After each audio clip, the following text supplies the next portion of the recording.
Before Diana became the most famous bride in the world, Anna Wallace had already seen the danger and walked away. She did not get the title, the balcony, the sons, or the mourning that would later turn Diana into a legend. But Anna understood one thing the palace refused to face. Charles had not left Camilla behind. Anna lost a prince and kept herself. Diana won the prince and spent years trying to get herself back. This is not just the story of a royal love triangle. It is the story of the warning Diana inherited. By the late 1970s, Prince Charles was no longer simply an eligible bachelor. He was becoming a problem with a title. On paper, he was the grand prize of his generation. Prince of Wales, heir to the throne, wealthy, famous, cultivated, dutiful, and still unmarried. To the public, his single status could still be dressed as romance. To the palace, it was pressure. The monarchy did not need Charles merely to fall in love. It needed him to produce continuity, reassurance in the next generation. That changed the meaning of every woman near him. She was not only a woman, she was a possibility. The palace did not panic loudly. It panicked politely through invitations, guest lists, country weekends, shooting parties, careful seating plans, and the quiet pressure of everyone waiting for one man to choose. That was the first trap. Women were not only meeting Charles, they were being tested for a role the system had already written. They had to be attractive but not threatening, aristocratic but not reckless, warm but not demanding, visible but not too visible, strong enough to survive royal life but soft enough to be shaped by it. In that world, courtship was never fully private. It was a rehearsal with witnesses. The trouble was that Charles had already met the woman who made most other women feel like substitutes. Camilla was not only a woman he had once loved, she was the emotional home he never fully moved out of. She was easy with him, funny with him, direct with him, and not overly impressed by the fact that he was the heir to the throne. That alone made her rare. Charles had spent his life around people who measured every word, projected fantasies onto him, or treated his position before they treated the man. Camilla seemed to do something different. She met him as himself, and to a prince, that can feel rarer than love. Royal life has a talent for ruining what looks simple. Camilla did not become Charles's wife in those early years. Timing failed them.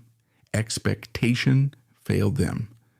Charles himself failed to act with the kind of directness that might have changed everything. While he drifted between duty and hesitation, Camilla married Andrew Parker Bowles. On paper, that should have moved her safely into the past. In practice, it allowed her to remain nearby under the cover of respectability. She was married, familiar, socially acceptable, and close enough to remain emotionally useful. That was the danger. Camilla's marriage did not remove her from Charles's emotional life. It gave that emotional life a place to hide. Camilla knew the jokes, the moods, the country weekends, the old friends, the horses, the houses, and the private language that made Charles feel less like an heir and more like a man. She knew how to make him comfortable without demanding that he become someone else. She understood the rooms where he relaxed and the people around whom he felt protected. That was why she was so difficult for every woman who came after her. Camilla was not standing at the edge of his life waiting for an invitation. She already knew where everything was kept. Diana would later compete not only with another woman, but with a whole world that had learned Charles by heart. Then Anna Wallace entered the story. Anna was not one of those shy young women who wandered into royal gossip because she happened to sit near a prince at dinner. She came from the same broad country set Charles knew well. She understood estates, horses, hunting, house parties, family names, rank, silence, and the strange coded weather of aristocratic rooms. She was the daughter of Hamish Wallace, a wealthy Scottish landowner, and she belonged to a world where people could be blunt without calling it vulgar because they had enough land to survive the consequences. She was beautiful, but not in a fragile, decorative way. She had force. She had nerve. Society called her Whiplash Wallace, and that was not a nickname given to a woman who fainted politely into cushions. Anna was not raw material. She was not a girl waiting to be shaped by a title. That made her attractive to Charles as a woman, but inconvenient to the system as a future royal wife. She could stand beside him, but she could not easily be absorbed by him. Anna had already become herself. That matters because a woman who has already become herself is harder to turn into a symbol. Diana, later, would be young enough for other people to imagine they could mold her into what the monarchy needed. Anna was different. She knew the world, knew the manners, and knew when manners were being used to disguise disrespect. For Charles, Anna made sense. She shared his country life. She knew the rules of his set. She could ride, talk, endure the rituals, and move through grand rooms without melting or overplaying her hand. But that was also why she was dangerous. A woman who understands the code can recognize when the code is being used against her. Anna knew the difference between an old attachment and a public insult. She knew when silence was dignity and when silence was surrender. In a world where women were often expected to absorb discomfort for the sake of a man's status, Anna's clarity was a problem. Charles was attempting something almost impossible. He was trying to build a present while leaving the past propped comfortably in the corner. Camilla was still there, not in the theatrical way, but in the subtler and more damaging way only a small, interwoven social world can allow. Married, familiar, respectable, nearby, and emotionally alive in Charles's mind. Charles was not trying to be monstrous. That made the situation harder, not easier. He could be sincere and still be unfair. He could feel affection for Anna and still drift toward Camilla. He could want a wife and still refuse to empty the emotional room where Camilla already lived. The damage came from that contradiction. It did not need a villain. It only needed a man who wanted comfort without consequence. A direct betrayal can be named. A secret arrangement can be exposed. But a divided emotional life is harder to fight because everyone can pretend it is nothing. An old friendship, an old rhythm, a harmless closeness, a social habit, a woman from the past who simply never left the room. That is how humiliations become survivable for everyone except the woman expected to tolerate them. Then came the evening that turned Anna from another possible bride into the woman who saw the whole problem. The most familiar accounts place the rupture around the Queen Mother's 80th birthday celebrations in 1980. Other retellings speak of a polo ball and more than one evening of similar behavior.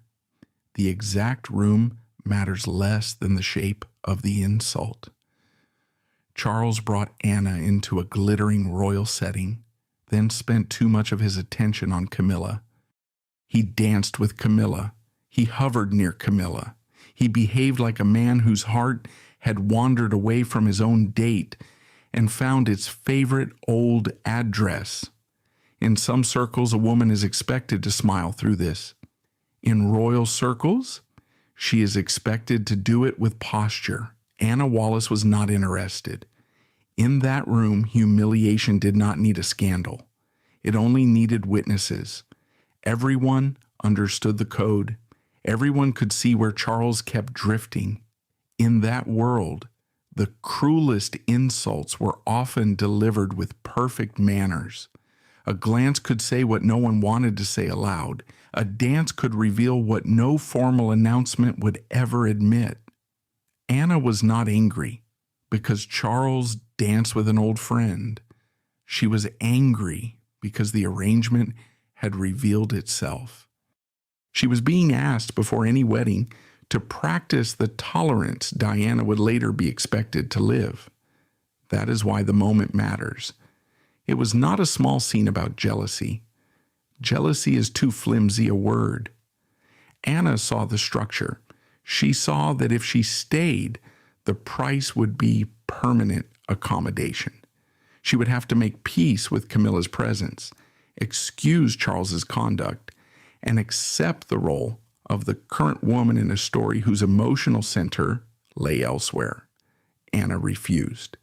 Accounts say she told Charles, in words close to these, that no one treated her like that, not even him. Another version has her saying she had never been so badly treated in her life. However the exact sentence landed, the meaning was clean. Anna did not fail a royal audition. She passed a private test of self-respect. She understood the price before the title was offered. She did not want to spend her life smiling beside a man whose emotional center kept leaving the room. Anna walked away while walking away was still possible. That is why Anna matters. Not because her wound was larger than Diana's, not because she became more famous. Anna matters because she saw the terms before the world wrapped them in ceremony. She saw a prince who could offer status without emotional safety. She saw an old love still occupying space. She saw the polite expectation that a woman should swallow humiliation because the man humiliating her was important. And she refused before the bargain became a church, a title, a nation watching, and a lifetime of photographs pretending everything was fine. Anna's exit should have been read as a warning. Instead, it was treated like a failed possibility. With Anna gone, the palace problem did not disappear. It simply moved into another room.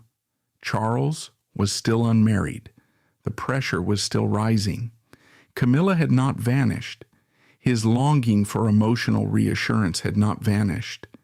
And by then, he was carrying the grief that followed the murder of Lord Mountbatten in 1979.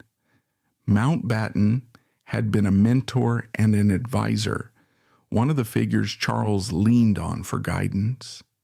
When he was killed, Charles was emotionally exposed.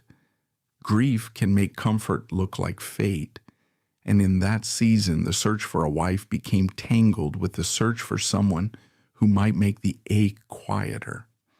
That made Diana Spencer's tenderness powerful and dangerous.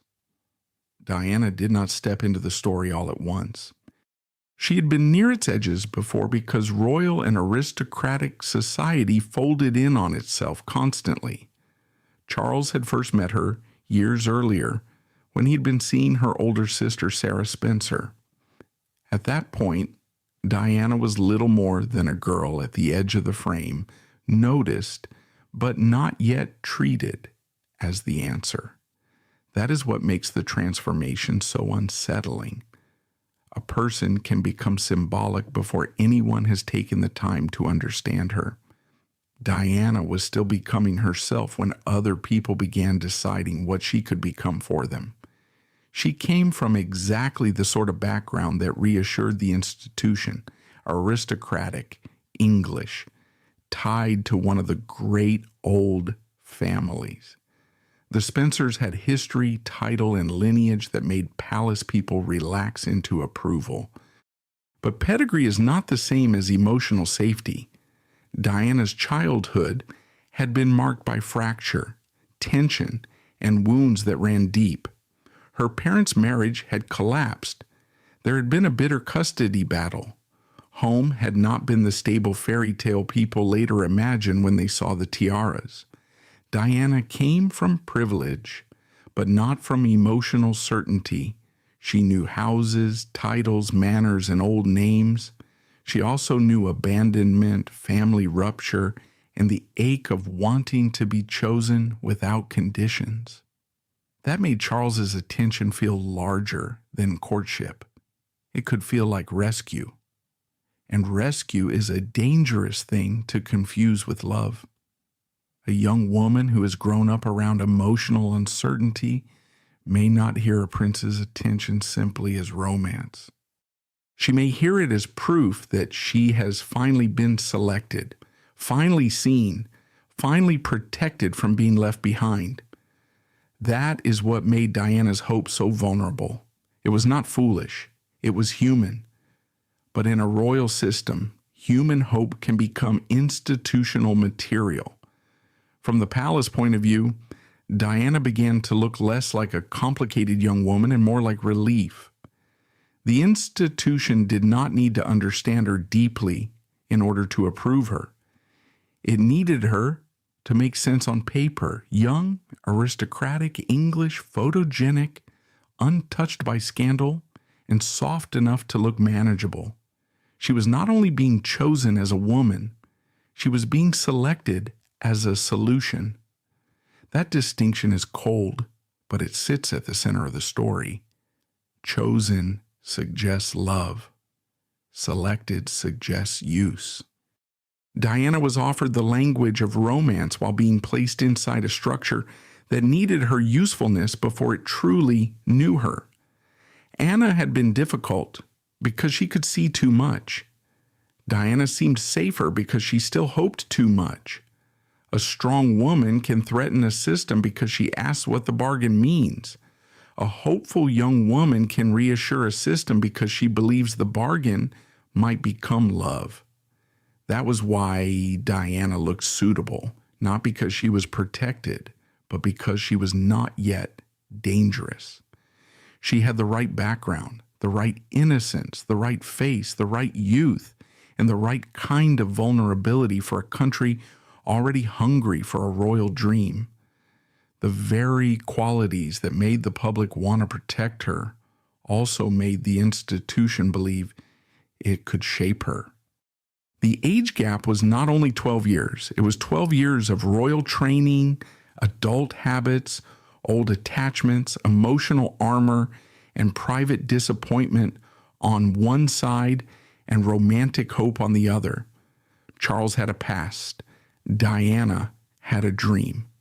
That is not a fair beginning for any marriage, much less one watched by the world. She was old enough to say yes, but too young to know what the yes would cost.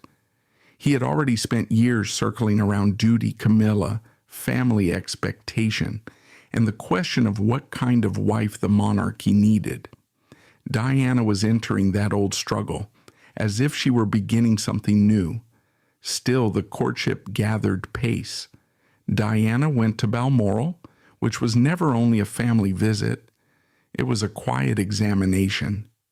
Could she walk, smile, listen, adapt, absorb, and not ask too loudly for emotional warmth?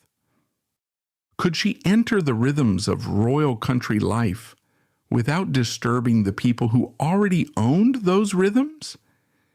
In royal life, fitting in often means learning which parts of yourself to leave outside the door.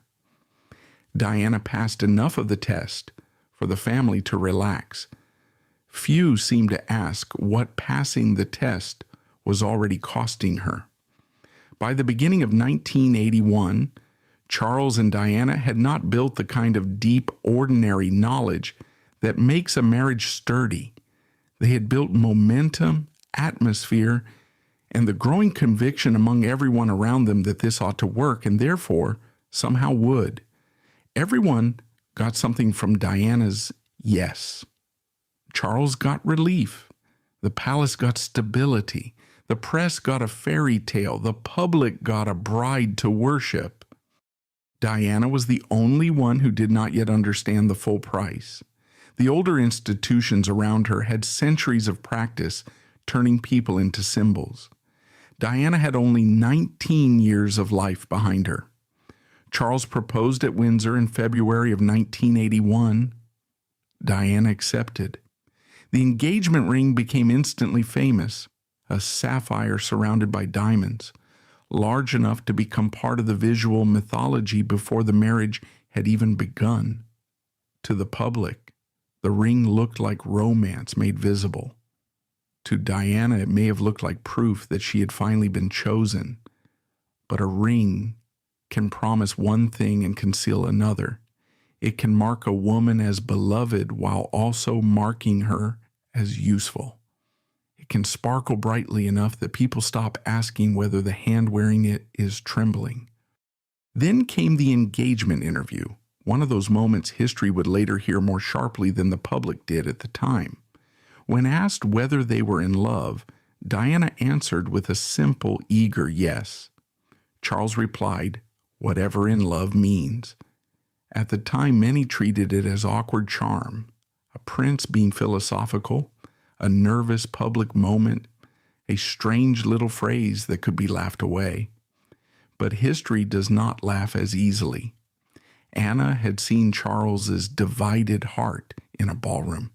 Diana heard it in a sentence. Her answer was emotional. His answer was negotiated. The imbalance was not hidden. It was televised. The world simply wanted the wedding too much to stop and listen. That is how public fantasy protects itself. It takes a warning sign and calls it nerves. It takes hesitation and calls it reserve. It takes a young woman's fear and calls it innocence. It takes a prince's emotional ambiguity and calls it depth. The engagement was already turning into a national story. And once a nation begins telling itself a story, private doubts become inconvenient interruptions. Diana smiled through it. The country smiled with her. The machinery kept moving. Almost overnight, Diana was transformed from a young woman with a private life into the future Princess of Wales under relentless public scrutiny. It was not a transition. It was an invasion. Cameras waited outside her flat. Photographers chased her car. Her blushes became material. Her nervousness became charm. Her youth became national property. The same public that adored her began consuming her. Diana was not gradually introduced to royal life. She was fed to it. What she lost first was not romance. It was ordinary ground. She lost the right to be confused in private. And still Camilla was not gone. One of the most painful stories from the engagement period concerns a bracelet Charles reportedly had made for Camilla, marked with the initials G and F, private nicknames said to stand for Gladys and Fred. This story survives because it reveals something larger than jewelry. Diana had the ring the country could photograph. Camilla had the code only Charles understood. That was why the bracelet hurt. It was not only an object, it was proof of a private language still alive beside a public engagement. A bride can forgive many things more easily than the discovery that another woman still has a secret name in her future husband's heart. Anna had seen the insult in behavior. Diana found it in an object. And that object suggested that Charles's emotional life had compartments Diana was not invited into, even as she was being prepared to become his wife before the world. The official bride had the spectacle. The old love had the private code. For a young woman already frightened by the speed of events, that difference could feel devastating. There were also conversations that deepened Diana's unease. Camilla, older and far more experienced in the social world Charles preferred, could appear friendly while remaining impossible to ignore. Diana later believed Camilla wanted to know whether she intended to continue country pursuits after marriage. To an outsider, that might sound harmless. In Charles's world, it had edge. Country life was not decoration. It was where intimacy lived. Camilla was not asking only about hobbies. She was reading the map of Diana's future access to Charles. Diana was trying to enter a marriage. Camilla already knew the back doors. Camilla did not need to fight Diana openly. She belonged to the world Diana was trying to learn. She knew its rhythms before Diana knew its rules. Diana had the title coming toward her. Camilla had the familiarity already in place. One woman was being prepared for the public role. The other had already mastered the private atmosphere. As the wedding approached, the signs were not hidden. Diana was anxious. Charles was conflicted. Camilla was still woven through the story. The courtship had been short. The age gap was large. The emotional knowledge between bride and groom was thin. In another family, someone might have stopped and asked the obvious questions. Are these two actually ready? Does he love her as she loves him? Can a marriage survive when another woman still occupies such intimate ground? Is this bride old enough in spirit, not just in law, to understand the world she is entering? Royal life has a remarkable ability to make obvious questions seem impolite. Maybe the real cover-up before the wedding was not a secret crime. Maybe it was the collective refusal to admit the truth before the bells rang. This man was conflicted. This young woman was distressed. This engagement was fragile. Another woman was still present, but the church was booked, the nation was waiting, and nothing steadies official nerves like paperwork. Once the machinery of ceremony begins to move, it creates its own morality. If it is planned, it must be right. If the public wants it, it must be destiny. If the palace approves it, it must be survivable. The wedding did not prove the marriage was strong. It made the weakness harder to confess. Once the world had been invited, private doubt became almost impossible to honor. The larger the ceremony became, the smaller Diana's exit became. Anna had left a room. Diana had to walk into a cathedral. That is the brutal contrast. Anna could reject humiliation while it was still a scene. Diana would have to face it after the scene had become national expectation.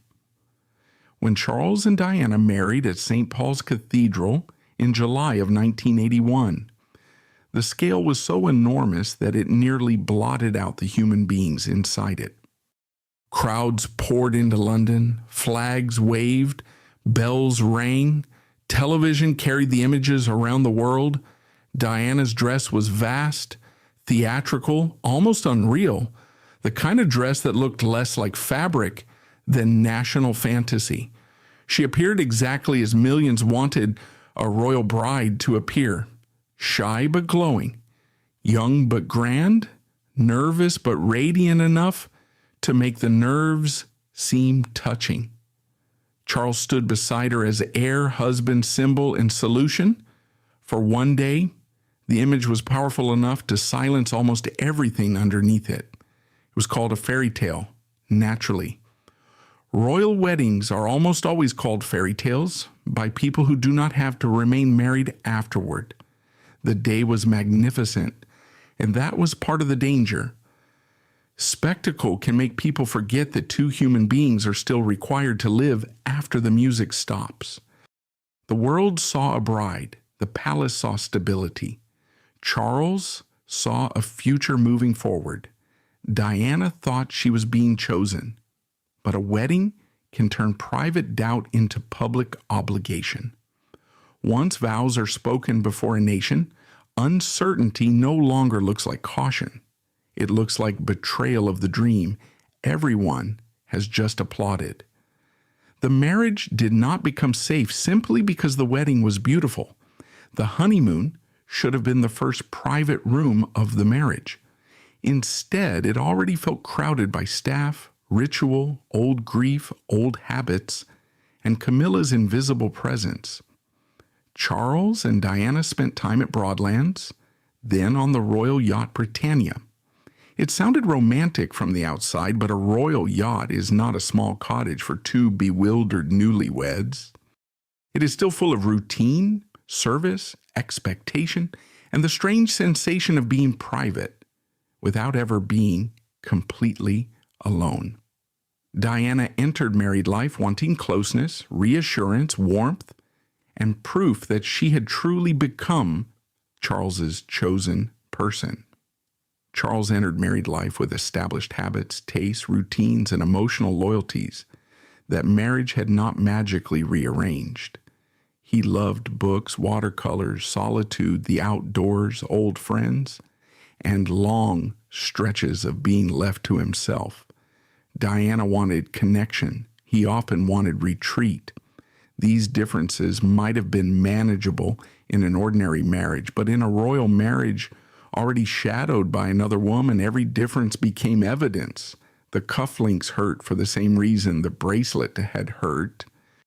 They suggested that marriage had not closed the private channel between Charles and Camilla. To someone outside the story, such details might look too small to carry so much pain. To Diana, they were not small. They were signals. They told her that another woman still had a language, a memory, and a claim that could survive even the most public wedding in the world. Diana had the title. Camilla had the code. That difference would become one of the central wounds of the marriage. Royal life closed in quickly. Diana was now Princess of Wales, but the title behaved less like a reward than a weather system. It gave her visibility without safety, status without ease, and a family without the warmth she had imagined marriage would bring. The palace could teach her where to stand. It could not teach her how to feel loved. A household built to manage ceremony did not know how to care for a young woman who felt she was falling apart inside the image everyone else adored. Diana's public magic only made the private imbalance harder. Crowds respected Charles, but they loved Diana. She had an instinctive human current. Her shyness became charm. Her vulnerability made strangers protective. The monarchy needed Diana's warmth, but Charles had to live beside it. During the Australia and New Zealand tour in 1983, that imbalance became impossible to ignore. People leaned toward her. Cameras followed her. She did not fight for attention. Attention found her. In public, Diana was a triumph. In private, triumph carried a cost. If she charmed too much, Charles felt diminished. If she held back, she denied what came naturally to her. A more secure husband might have shared the light. Charles often seemed to feel that the light was being taken from him. Diana had not schemed to outshine him. She simply connected more easily with the public than he did. The monarchy benefited from her warmth, but the marriage suffered from it. Diana wanted reassurance and emotional loyalty. Charles wanted peace, admiration, and room to remain himself without giving up the parts of himself that had existed before her, including his bond with Camilla. Those were not compatible missions. Diana's struggles with bulimia became part of this early married period. She would later speak openly about how the disorder began around the time of the engagement and worsened under the strain of marriage. This should never be treated as spectacle. It was one of the places where emotional pressure became physical reality. The birth of Prince William in June of 1982 gave Diana joy and purpose. Prince Harry's birth in 1984 made the family image look fuller. To the monarchy, the future seemed secure. But children can give a mother purpose without healing a marriage. The nursery could be warm, while the marriage remained cold.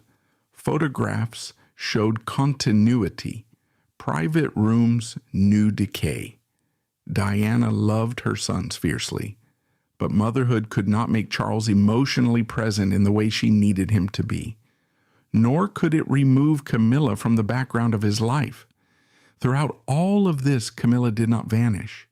Whether one calls it emotional dependence, old love, or something more active, the effect on Diana was the same. Camilla never became harmless. She was proof that Diana's official position did not guarantee emotional primacy. Diana carried the title, the pregnancies, the tours, the photographs, and the emotional labor of being Princess of Wales, while Camilla remained the woman who seemed to know how to make Charles feel most himself. But Diana was not only breaking, she was learning. Suffering did not only diminish her, it sharpened her. She learned how power moved around her. She learned that tears could be dismissed inside the palace, but public sympathy could not. The monarchy had wanted a princess. It had not expected a woman who could make the public feel protective of her against the institution itself.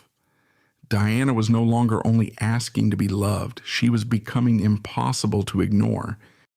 By the late 1980s, the marriage was no longer simply unhappy. It was becoming a contest over reality. Who was unstable? Who was cold? Who had betrayed whom first? Who had tried? Who had been abandoned? Who had the right to define the truth? Behind all of it stood the same question Anna Wallace had answered years earlier. How much humiliation should one woman be expected to absorb because the man is royal? Anna had one clean advantage Diana never had. She left before the arrangement acquired children, titles, apartments, photographers, and a nation emotionally invested in the lie. Diana could no longer leave a room. The room had become a country. She was no longer only Charles's unhappy wife.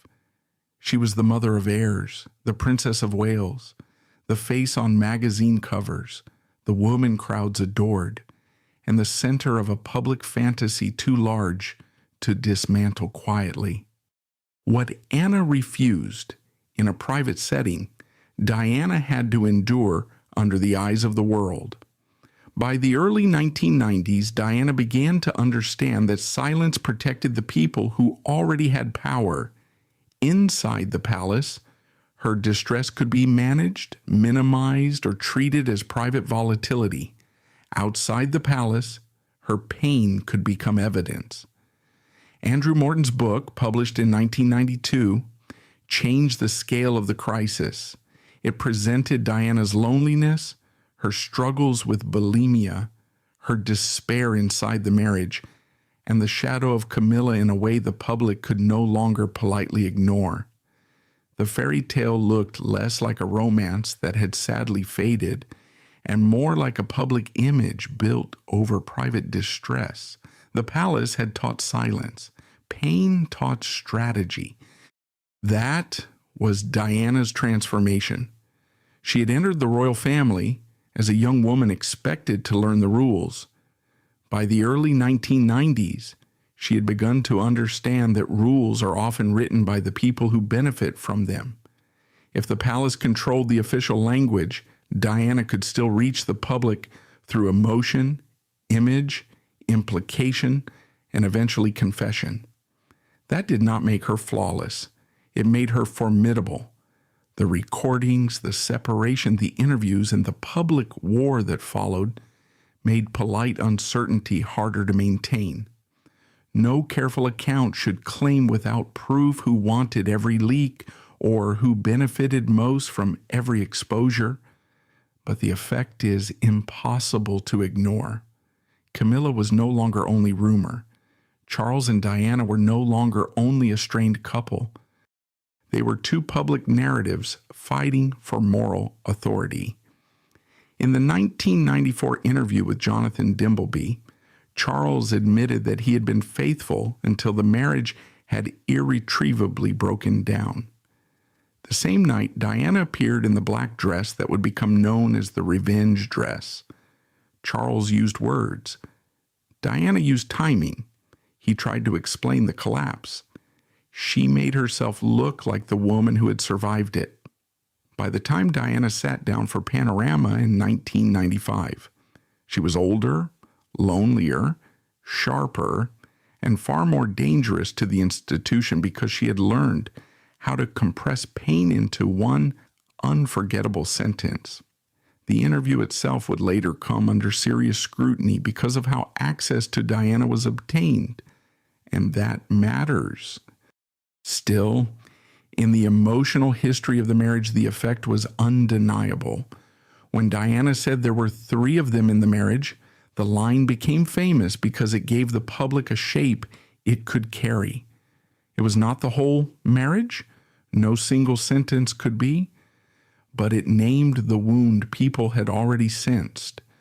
The divorce came in 1996, but it did not release Diana cleanly. Nothing royal releases cleanly. She left the marriage, but the marriage did not leave her image. She kept the love of the public, but lost parts of the royal language that had once marked her belonging. Freedom came with subtraction. Diana had escaped one form of containment, but she had not escaped the appetite built around her. Then came Paris. By the summer of 1997, Diana was no longer inside the marriage, but she was still inside the hunger the marriage had created. The crash in Paris became the moment when the tensions around Diana's public life turned unbearable. Conspiracy theories rushed into the silence because the ending felt too cruel to be accidental in the public imagination. But suspicion is not proof, and responsible storytelling should not dress it up as fact. The official record points to a fatal crash under pursuit, not a proven secret murder plot. The darker and more grounded question is how many visible pressures had already turned Diana's life into pursuit, exposure, profit, and public possession long before the final night. After Diana's death, Charles and Camilla could not simply continue as if the obstacle had been removed. Public anger toward Camilla was too strong. Diana's memory was too fresh. William and Harry's grief was too visible. If Camilla was ever going to be accepted, it could not be through triumph. It would have to come through time, careful appearances, controlled language, and exhaustion. When Charles and Camilla finally married in 2005, it did not erase what had come before.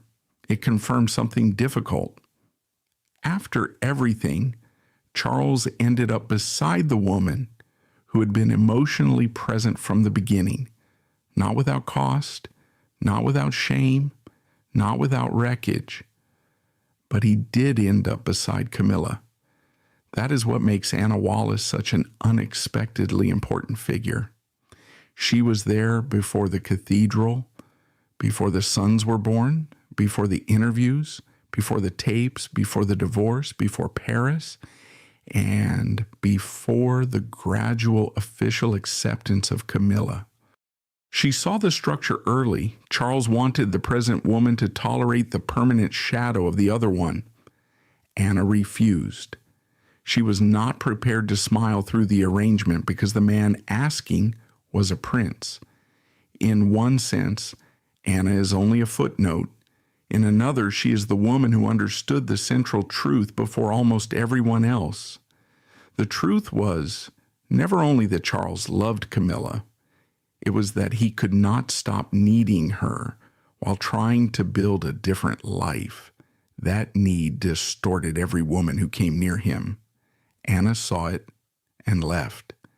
Diana saw it and tried to overcome it. She could not.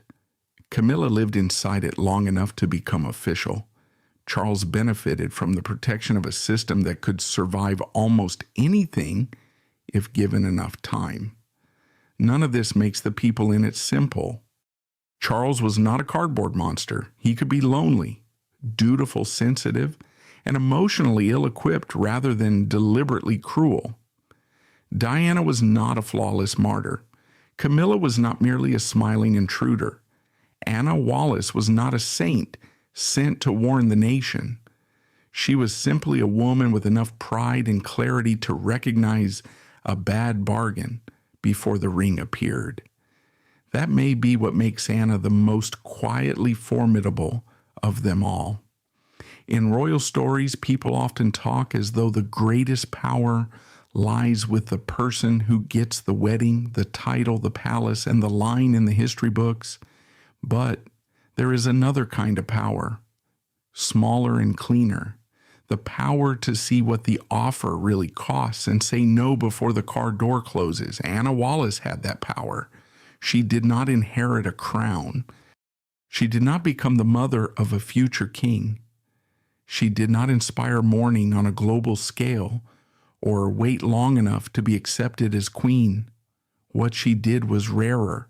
She refused humiliation at the first clear moment it was offered. When people look back on Charles, Diana, and Camilla, they usually begin with the wedding, the affair, the tapes, the interview, the divorce, or Paris. But the shape of the tragedy was visible earlier. It was visible in that room where Anna Wallace saw Charles drift toward Camilla and understood what the future would demand from any woman who stayed. Anna did not get the crown, the balcony, the sons, the headlines, or the mourning. But she kept the one thing Diana spent years trying to recover, the right to leave before her pain became public duty. Anna's refusal was not a footnote. It was the first honest review of the arrangement. She saw the danger when it was still a room. Diana saw it when it had become a cathedral, a crown, 2 children, and a country watching. Anna Wallace did not inherit a crown, but she understood something the monarchy tried to hide beneath ceremony, titles, and time. A woman can be offered the prince, the palace, and the future, and still be asked to disappear beside another woman's shadow. Royal history loves endurance. It praises women who stay, women who absorb, women who perform dignity while the private room burns behind them.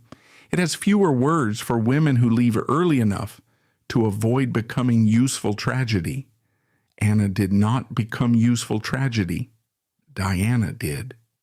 Not because Diana was weak or foolish, but because she entered the story with fewer defenses, more hope, and far less room to maneuver. Once the engagement became public, once the ring was on her hand, once the country had placed its hunger for fairy tale on her shoulders, the exit became smaller by the day. Anna had pride, Diana had pressure, and Charles, standing between them in history, becomes less a romantic hero than a man whose indecision was repeatedly converted into someone else's burden. Charles did not have to be a monster to damage women.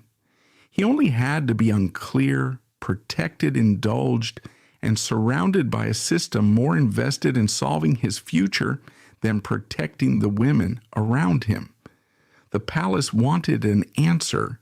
The press wanted a story. The public wanted a bride. Charles seems to have wanted peace. Camilla kept the intimacy that had survived everything. Diana wanted love. Those wants did not carry equal weight. That is why the wedding could happen even after the signs were visible. That is why the engagement interview could be laughed away. That is why the bracelet could be treated as a private wound rather than a public warning. That is why a young woman's distress could be folded into fittings, schedules, church arrangements, and national excitement. The system did not need to hate Diana. It only needed her to keep moving. Diana's tragedy is not that she was naive in some simple way. The tragedy is that her hope was useful to people who needed her to keep hoping. Hope made the engagement easier. Hope made the awkward interview survivable. Hope made the bracelet explainable as a wound she could move past. Hope made the wedding possible. Hope made the early years bearable. Hope made her believe that if she loved enough, suffered enough, adjusted enough, became beautiful enough, maternal enough, royal enough, she might finally become the emotional center of her own marriage. But hope cannot compete forever with a bond that was already waiting in the room before the bride arrived. That was what Anna understood. She did not need to hate Camilla to understand the problem. She did not need to call Charles evil to understand the danger. She only needed to recognize that she was being asked to stand beside a man who had not made emotional space for her. That is a colder truth than scandal. Scandal makes noise. This kind of truth sits quietly at the table and waits for the woman to accept it. Anna did not accept it. Diana tried to transform it. The monarchy tried to photograph over it. Diana's tragedy is that she became visible before she became protected. From the moment the public began loving her, she stopped belonging fully to herself. Her face became reassurance. Her shyness became copy. Her dresses became narrative. Her loneliness became speculation. Her motherhood became emotional proof that the monarchy still had warmth. Her suffering became something the public could feel, discuss, defend, and eventually mourn. But feeling for a woman is not the same as protecting her. Admiration can become another form of possession when the admired person is never allowed to disappear. Anna Wallace's refusal brings that into sharper focus. She did not reject a crown because she hated glamour. She rejected an arrangement because she recognized disrespect. She saw that a woman can be offered status while being asked to accept emotional displacement. She saw that a prince's attention could be divided in a way that no title could compensate for. She saw that if she entered the role, she might be praised for dignity, while slowly trained to ignore humiliation. Diana would later live inside exactly that contradiction, and the world would call it tragedy only after it had first called it romance. That is why the word fairy tale becomes so dangerous in this story. It was not merely a pretty label, it was a shield. It kept harder questions away from the wedding. It gave the palace a reason to keep moving, gave Charles space to avoid explaining the full state of his heart, gave the press a romance it could sell, and gave the public permission to believe. For Diana, it created a trap of gratitude. Once everyone calls your life a dream, it becomes very difficult to tell them you are afraid. Diana's unease was information. Anna's anger was information. The awkward interview was information. The bracelet was information. The continuing presence of Camilla was information. The speed of the courtship was information. The public hunger was information. The tragedy is that the information was there, but the conclusion was inconvenient. So the story moved forward because stories that are useful to powerful people have a way of moving even when the people inside them are not ready. That clarity is why Anna remains the cleanest mirror in the story. She does not give us spectacle. She gives us the first test. What happens when a woman is shown early that she will be expected to tolerate another woman's emotional claim? Does she excuse it because the man is important? Does she swallow it because the room is grand? Does she call it manners because everyone else prefers silence? Anna answered no. That no did not become history at the time, but it should have. It was the first warning that the arrangement Charles carried into future courtships was dangerous for any woman asked to stand beside him. Diana answered differently because her circumstances were different. She did not have Anna's age, Anna's hardness, or Anna's room to maneuver. She had hope, pressure, public adoration, and a role already expanding around her. Blaming Diana for not leaving early misses the point. The system worked precisely because leaving became harder with every step. First, it was a courtship. Then it was an engagement. Then it was a national event. Then it was a marriage. Then it was motherhood. Then it was succession. Then it was history. Each stage added another lock, even if no one called it a lock. The public still returns to Diana because her story is beautiful and horrifying at the same time. It has dresses, crowns, castles, sons, betrayal, interviews, tapes, tears, flowers, and a death that froze the world. But beneath those images is a simpler and harder story.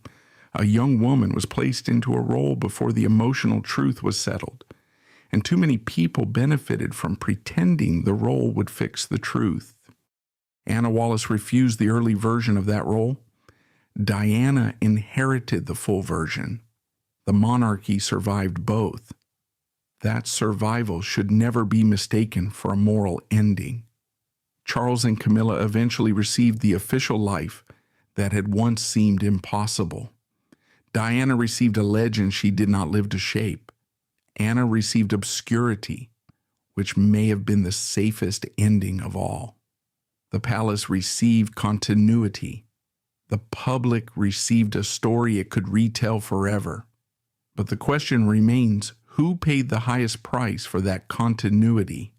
The answer is not hidden. It is standing in every photograph where Diana smiles, while the audience believes the smile proves happiness. Maybe that is why Anna Wallace deserves to stand at the door of this history. She is not the main character in public memory. Diana is, but Anna is the warning sign before the road became impossible to turn back from. She saw Charles drift toward Camilla and understood what later chapters would explain with more dramatic language. A woman can be offered the prince and still not be offered first place in his heart. A palace can call that arrangement suitable. A public can call it romantic. A press can call it irresistible. But the woman living inside it will know the difference. Anna knew the difference early. Diana learned it painfully. Camilla survived it patiently.